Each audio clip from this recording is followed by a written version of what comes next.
چھوٹا بلاتا ہے تو سمجھتے چلو اس کی دعوت دعوت ہے، جائیں گے تب بھی ٹھیک، نہیں جائیں گے تب بھی ٹھیک. ہم سمجھتے ہیں دماغ کے ساتھ. اللہ سے بڑا کوئی ہے؟ اس لیے پہلے دعوت میں کیا سنا؟ اللہ اکبر اللہ اکبر. یہ دعوت شروع ہو رہی، اللہ سب سے بڑا ہے، اللہ سب سے بڑا ہے. جب اللہ سب سے بڑا ہے تو اس کی دعوت بھی کیا ہے؟ بڑی. سب سے بڑی. اللہ کی دعوت سے بڑی کسی کی دعوت ہو ہی نہیں سکتی. اگر سمجھ لو تو گناہ، کفر بھی ہو سکتا ہے. اگر اللہ کی دعوت سے بڑی کسی کی دعوت سمجھ لے تو کفر بھی ہو سکتا ہے. اللہ سب سے بڑا تو اس کی دعوت بھی سب سے بڑی.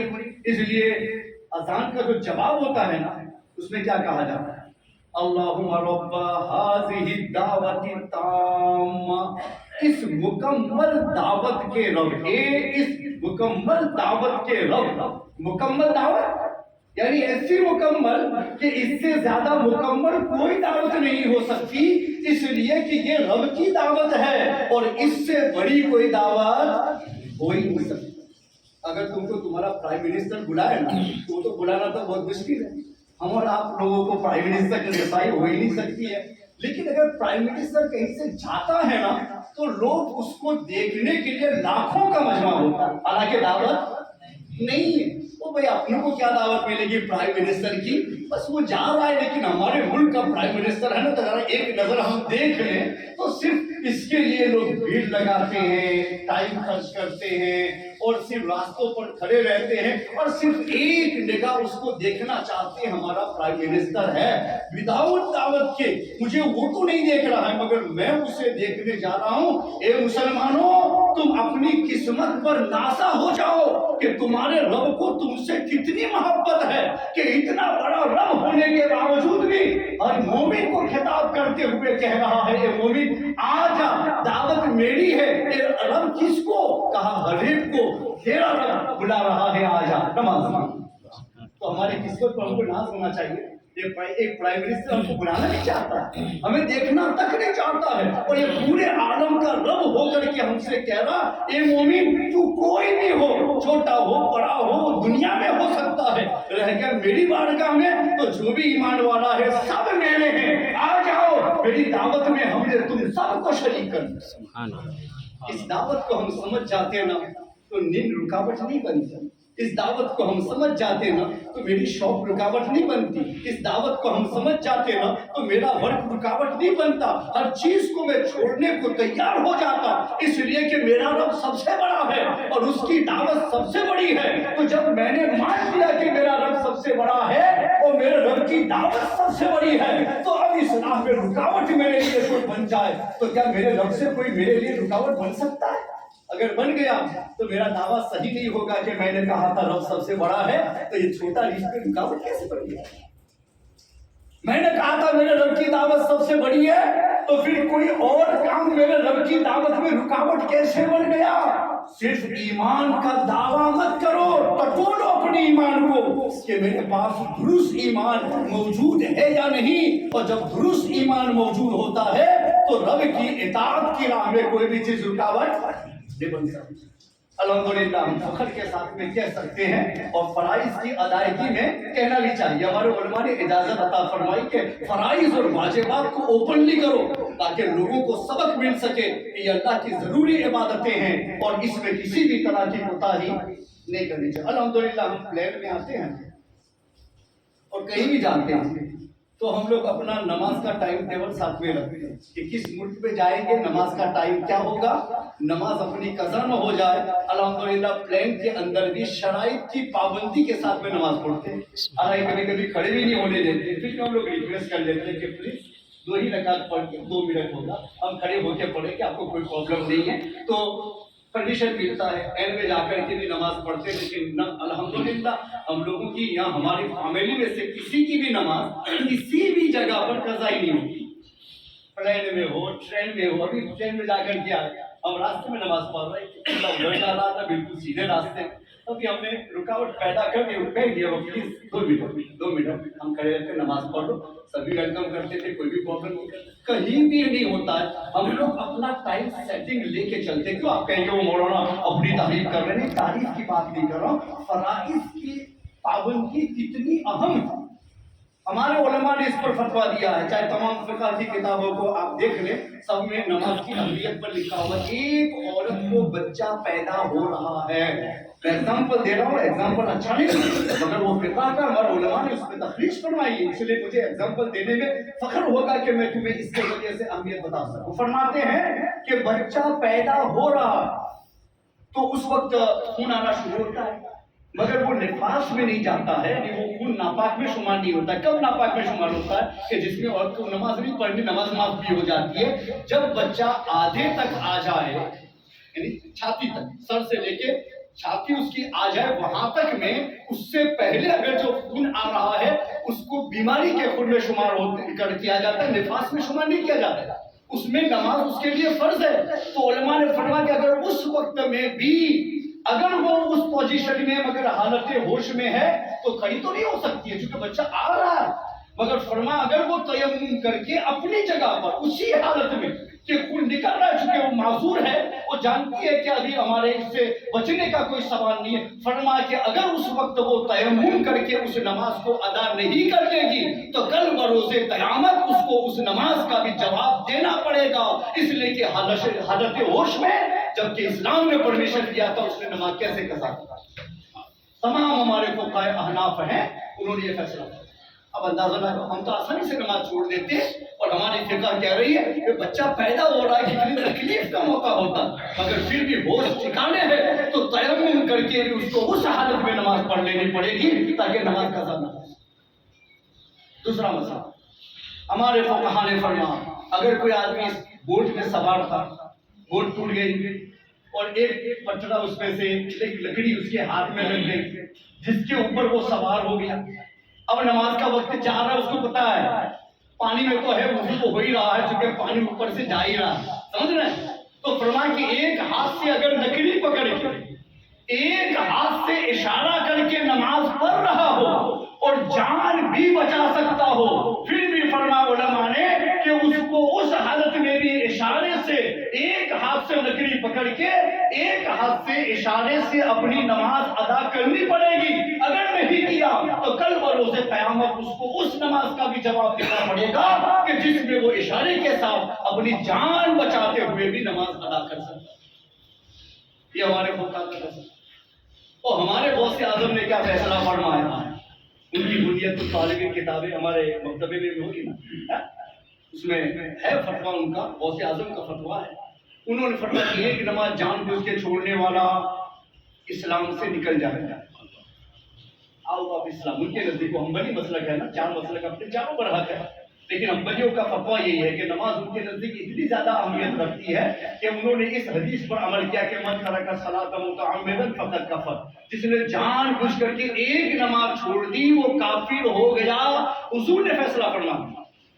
مگر ہمارے امام اعظم نے کہا کہ وہ ہو گیا اس کا مطلب نزدیک پہنچ گیا، اب آگے کچھ کرے گا تو ہو سکتا ہے آؤٹ آف اسلامی ہو جائے، مگر حنبلیوں نے اس کا ریئل میننگ لیا، انہوں نے کہا کہ واقعی اگر وہ ایک نماز جان بوجھ کے قضا کر دے تو اسلام سے نکل جاتا ہے، مگر وہ فتویٰ مفتی کب دے گا اس کا وہ رکھا 3 نمازوں تک انتظار کرے گا، اس کے بعد کی نماز بھی چھوڑ دی، اس کے بعد کی بھی چھوڑ دی، تو اب مفتی کو اجازت ہے کہ اس کے اوپر کفر کا فتویٰ دے کر کے اس کو ماحول میں اعلان کر دے کہ فلاں آدمی آؤٹ آف اسلام ہو گیا ہے، آج سے مسلمانوں کا اس کے ساتھ کوئی کنیکشن نہیں، اب اگر وہ سچی توبہ کر کے واپس نہیں آتا ہے تو وہ مر جائے تو اس کو مسلمان کے قبرستان میں دفن بھی نہیں کیا جائے گا، کفن بھی اسلام کے مطابق نہیں کیا جائے گا، اور اس سے تعلقات ٹوٹلی منقطع، اس لیے کہ وہ مسلم نہیں۔ کس نے فیصلہ کیا؟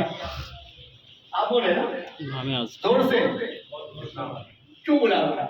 تاکہ پتا چلے کہ صرف غوث پاک کی 11ویں کھانے سے کام پورا نہیں ہوتا ہے، ان کے اصول کیا ہے اس پہ جاؤ۔